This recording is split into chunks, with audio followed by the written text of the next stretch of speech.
State meets LOs for mine prospect. Electoral Commission begins electoral update. And farmer data collection vital for industry. This is National EMTV News with Dennis Orere. Good evening, welcome. This is Friday's news.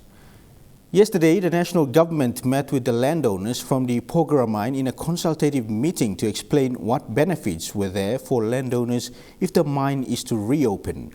The state has a 51% stake with developer Barrick Gold Limited at 49%.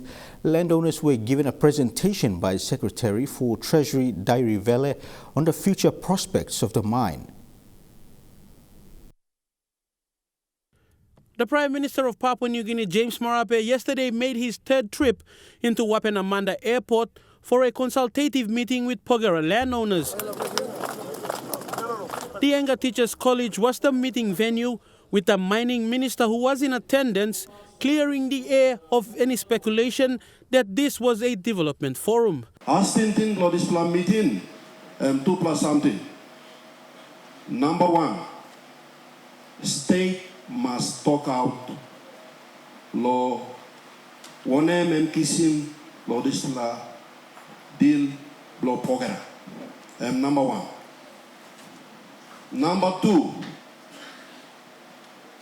Department Blomi must talk out law process na procedure. So you play Papa ground must have it. The new Porgera, as it is being called by the government of Papua New Guinea, is a landmark deal for a better stake in the mineral resource sector for the state and landowners of Papua New Guinea. So new Porgera, before Porgera joint venture, you got 5% Igolo MRE, and 95% Igolo company. And the new Porgera, by 51% Kamlo Yumi Papua New Guinea. Secretary of Treasury Dairi Vele, who is part of the state negotiating team, said in his presentation to the landowners that they will get a better percentage of shares in the mining project, more than what was given to them over the past 30 years. So how does the 51% by come? 36% by Golo Kumul Minerals, because in my country. So dividend blow country, and Chair Lady Nelly James, my acting manager director, Dr. John Kum, the team blogger, all by look at him on behalf of government, on behalf of rest of Papua New Guinea, 36%. 5% blow MRE, stop inside law all Porgera joint venture, and still and by stop inside law new Porgera. But you got another 10%, whereby by go namen law or landowners na MRE batotok long and two. Now we have some land talk of is the 10% come lo side law Barrick no got now. You must put him lo place clear. It's the 10% and come lo hab lo government. There are still issues that need to be solved to reopen the mine. This is considering landowners. And Prime Minister James Marape says that ample time will be given to fix all processes before the reopening of the mine. After you finish this law, hopefully God will set him some timeline. You can work towards this law. Hopefully around September you blow like a mine law here. And by you know nothing to. You blow one pen, you blow looking right, na Bobby, okay, by blowing, not be black and the open, no, that's so much. Also, talk now. The landowners present had different issues like environmental destruction, social security, and resettlement, among others. But one thing was for certain, they all had agreed to have the mine to reopen. It will be up to them to make that happen. 10,000 plus landowners have program, we will rally beyond you. Lo take back PNG to start a program. A later issue you will you will speak of Resilia, a later issue, Mipla we are united. Or several outsiders say we got married Logan or causing the problem. Fidelis Sukina, National EMTV News. Central Province and the National Capital District have begun the drive towards a fair election come 2022. Being the first two provinces to roll out the electoral roll, they now set a new phase towards Electoral Commission's aim to improve accuracy during elections.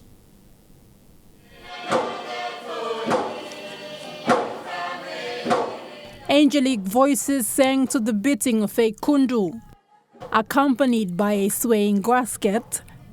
A lakatoy was presented to the acting Electoral Commissioner as a sign of the rollout of the electoral roll upgrade.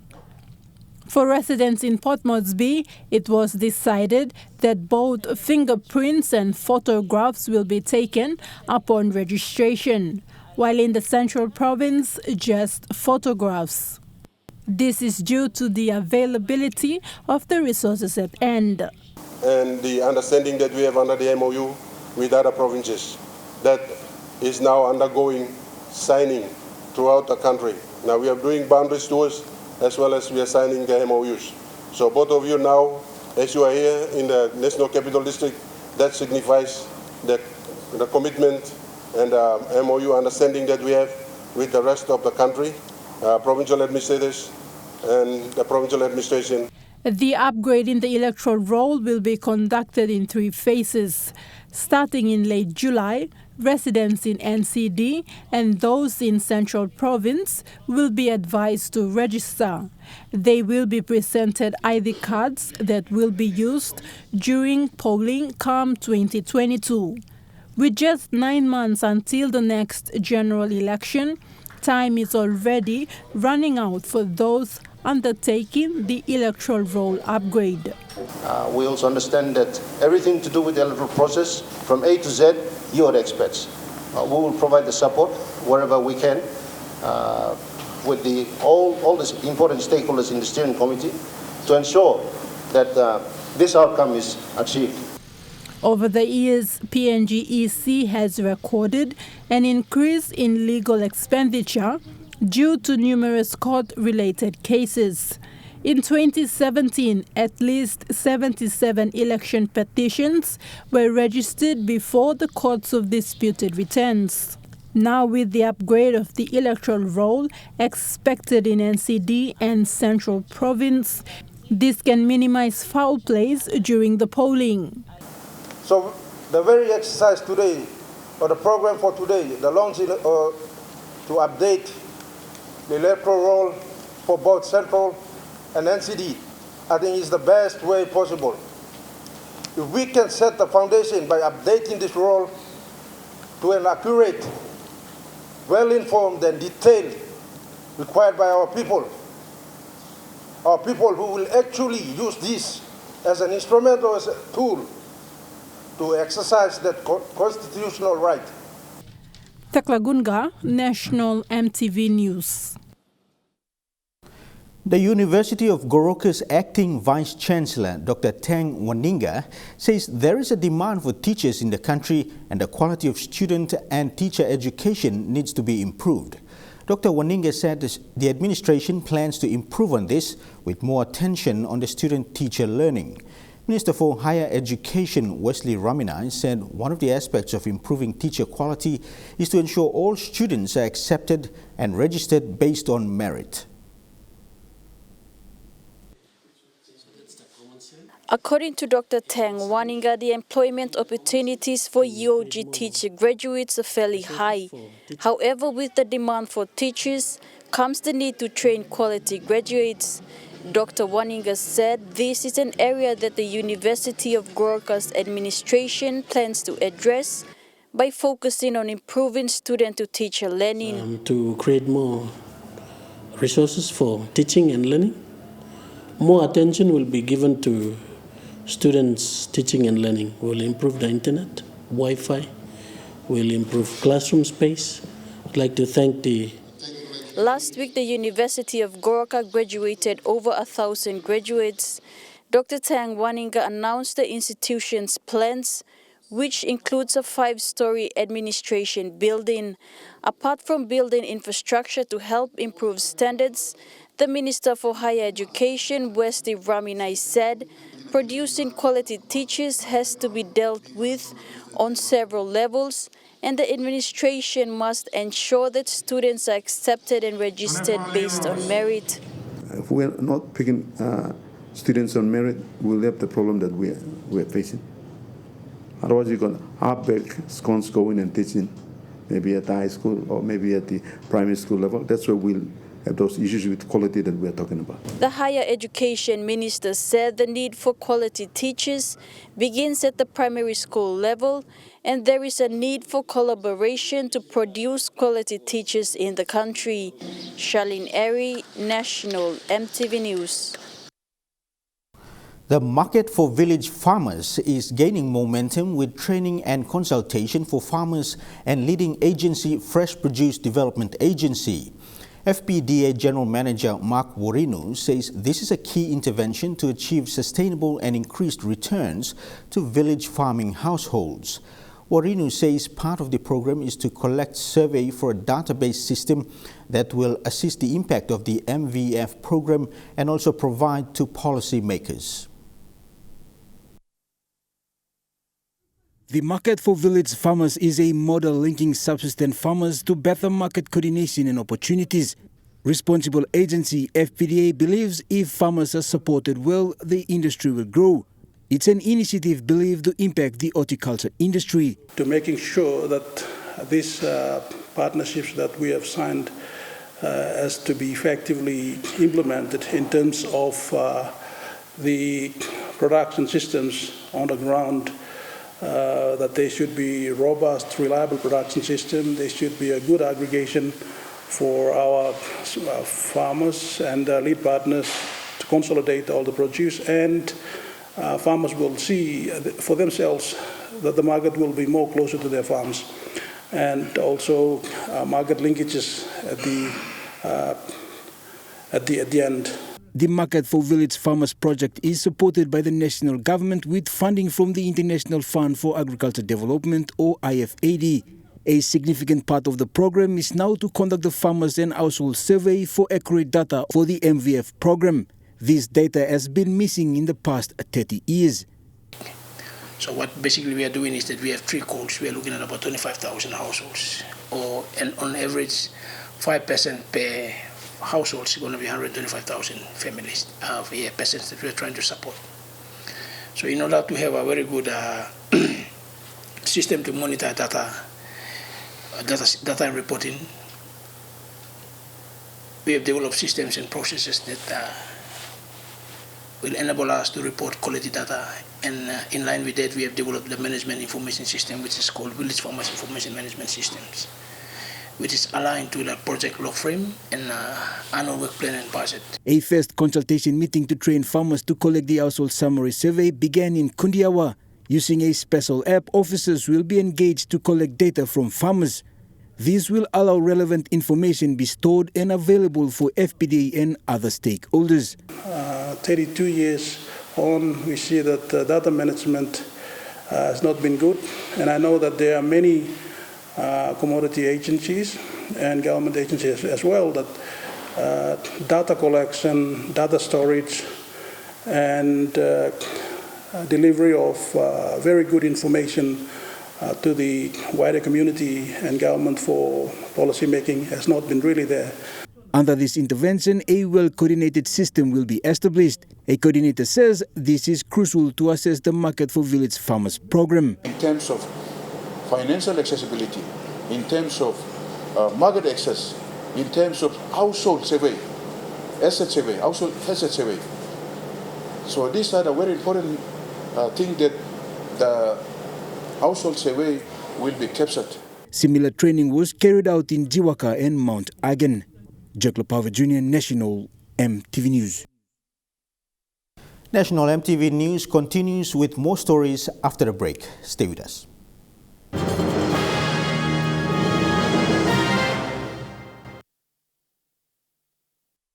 Welcome back to the news. PNV owners and operators in West New Britain will expect a decrease in registration fee and some assistance for compulsory third-party insurance fees.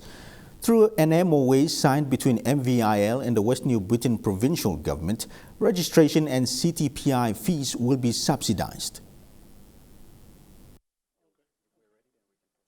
The one-year MOA will be facilitated by the MVIL office in Kimber. Fees will be subsidized consistently with all existing MVIL registration and CPTI requirements. With COVID-19 affecting those in the SME sector, the West New Britain provincial government is taking this approach to support those who use vehicles for business.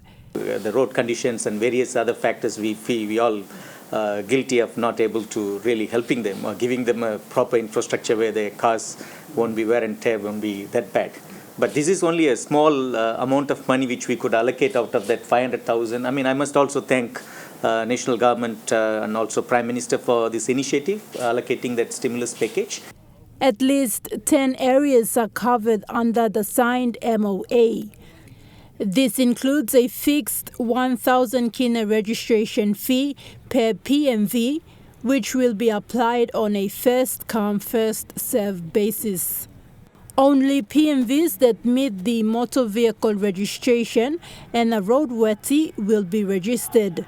And 1,000 kina of the full PMV registration and CPTI costs will be met by the West New Britain provincial government during registration. MVIL Managing Director Michael Mackup says the MOA provides an alternative funding mechanism for the delivery of service. That is a great partnership, really, really great partnership. And once again, I really thank you, Governor, for that. And we'll try to facilitate, and I'm sure there may be some teething issues as we go along, but we will have communication links between your office and your officer to be able to, I'm sure that our business development people with operations, Ellen Coker, will be able to run and manage what is the first time thing that we're going to roll out. And that's a great initiative to help. Thekla Gunga, National EMTV News. The people of Tabari local level government in Sinisine Yongumul district of Simbu province will now benefit from a water project to be developed in their area. The water supply project is an initiative of Simbu provincial government to help the people have access to clean water. Our ward councillor says the water supply project will ease the burden of walking long distances to fetch water from creeks. This is the area where the water will be stored and distributed to the Ward 10 area and neighboring wards in Tabari local level government area. Water storage tanks and pipes have been purchased and brought to the area, which signifies the start of this project. The water supply extension project was funded by the Simbu provincial government. This extension project now we will carry out and plant the line igosem or sinesine yongumuk stablo suai. Na even Tabari population igolo district na gosem school and we're gonna man benefit. Now you missing down na ilukim em source to problem stablo ya. Em water source. This the water supply project em wambla water supply em wambla big basic need do mibla community inside the Ward 10. According to Ward 10 Councillor Pupma Waura, access to clean water for drinking and cooking has always been a challenge. For many years, people have to walk long distances to get water from nearby creeks. Schools and health centers in the area are also faced with this challenge. He says the water supply project will ease the burden of walking long distances, and schools and health centers in the area will benefit from this project. Need inside the community straight and water supply. Now this water supply now come na complete government services from Black Sim in. The councillor further thanked the Simbu provincial government for their support in funding this project.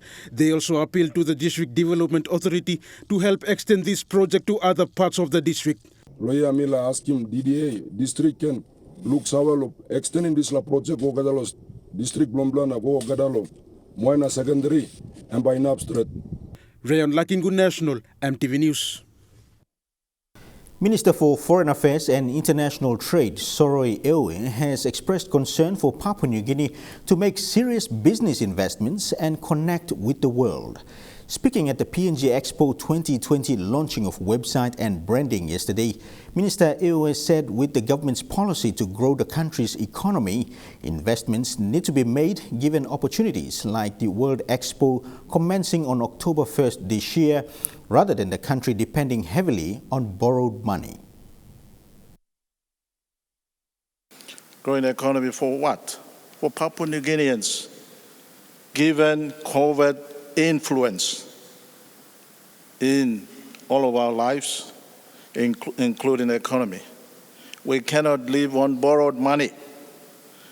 We are to make any strive to develop our economy, we must make investments in respective areas. The exposition is one particular area that we can look at and make those investments. I mentioned to His Excellency this morning, we are competing with other priorities of the government at this stage. When government is winding down, priorities are switched from normal operations to catering for government's life at this time and to fund important government services. So if we are to convince the government to fund us, we must present strong argument that it should be different, not what we have been doing all these years. Now, how do we connect those opportunities we have out there? Come back and forget about it? No. That's a challenge I'm putting to this audience, especially at this occasion. Voters and other stakeholders in Morobe will be consulted on the future of current electoral boundaries. High on the agenda is the suggestion to split off Morobe into 2 separate provinces and to incorporate areas in the periphery of Lae City into Lae District. The Electoral Boundaries Commission will be here in Lae next week to seek public views on what should happen to the current boundaries in the Morobe province. It's an exercise that happens every 10 years, but there's been ongoing discussion about the possibilities of how things should look on the map. It's important true because you may glassing gain all boundaries. One major problem you may get along Lae City, for example, all overlapping boundaries belong Lae District, Ion Gulf, and Nawai District. In Lae, for instance, the growth of the city has meant that some of the areas on the periphery, administered by districts like Nawai and Huon, need to be added to the Lae District to make administration easier. You may look example wards inside along Ahi LLC, for example, wards 11 go along 17 lo Ahi, lo national elections, also voting also lo Nawai. But lo LLC elections, only voting coming to lo Lae District. What I would like to see is that we realign the boundaries a bit and maybe move the Lae boundaries all the way to the Yalu Bridge and then move the Lae boundaries on this side and go all the way to maybe Situm or the Busu River so that portions of Kamkumu and portions of Nawai that within the Lae electorate should be administered by Lae. And that's something that needs to be put out for public consultation. Creating new wards, new provinces and changing existing boundaries take a lot of time to finalize. And governments have to work out if they can, through recurrent budgets, support additional local level governments or more MPs on the government payroll. And for instance, when the Jiwaka and Hela provinces were created, it took several years before the Hela provincial police structure was finalized and the positions advertised. Some functions still remain the responsibility of the Southern Highlands, and it will take a few more years before those details are ironed out. Scott Waide, National EMTV News, Lae. 2 soldiers from the Engineer Battalion today graduated with distinction from the Lae Polytechnic Institute. One studied architecture and the other studied building. Both have been accepted to continue their studies at the University of Technology. It was quite an experience being as a Shepa here in this institution. This type of opportunity is a very good opportunity given by our superiors to go and continue our education. As an officer with my subordinate attending this institution, we are very privileged to represent the organization. We are building manpower with this knowledge like that, and then now from here and then move on to UNITA, get a degree, and it's also an additional boost to the engineering battalion, the way we do business, and also for them too when they are on the CV street as part of the knowledge gain, and they also. And now looking at the Nest Fund market report, the Kina opened unchanged at $0.2850 in the interbank market this morning. At Bank South Pacific, your Kina will buy $0.2775, 0.3690 Australian dollars, 0.3958 New Zealand dollars, and 29.84 Japanese yen.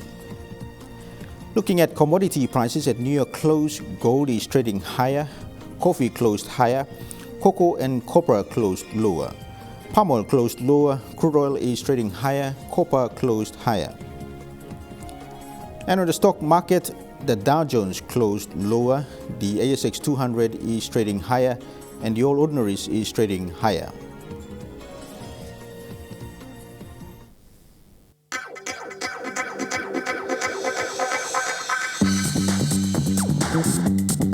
Trukai Sports.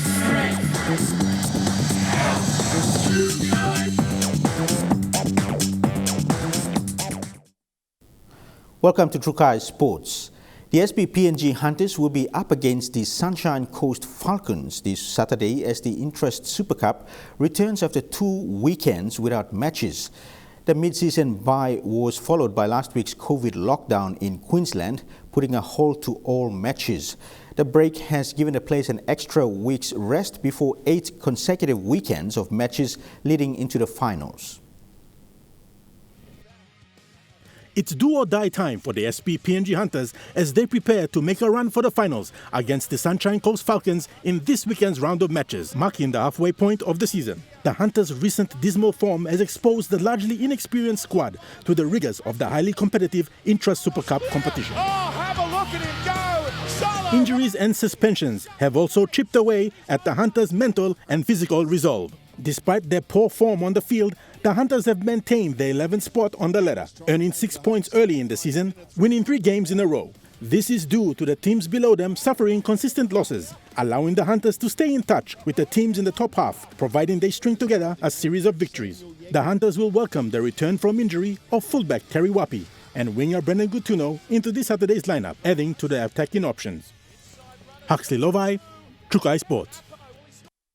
And that ends Trukai Sports, the weather report for the next 24 hours after these messages. Trukai Sports.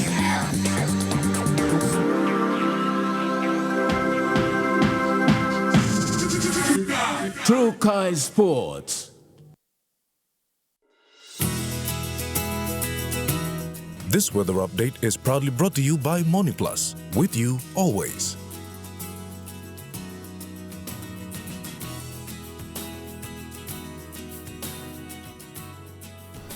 Regional weather forecast for tonight and tomorrow.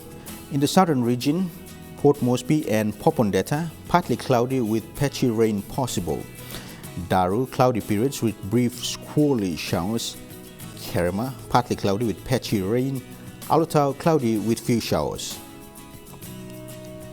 To the Momase region, Lae, cloudy periods with few showers. Medang, Wewak and Vanimo, cloudy periods with brief showers. In the New Guinea Islands region, Lorengau, cloudy with few showers. Kavieng, partly cloudy with a shower or 2. Kokopo, Rabaul, Kimbe and Buka, partly cloudy with chances of patchy showers. In the Highlands region, all centers to expect cloudy periods with patchy rain then morning fog.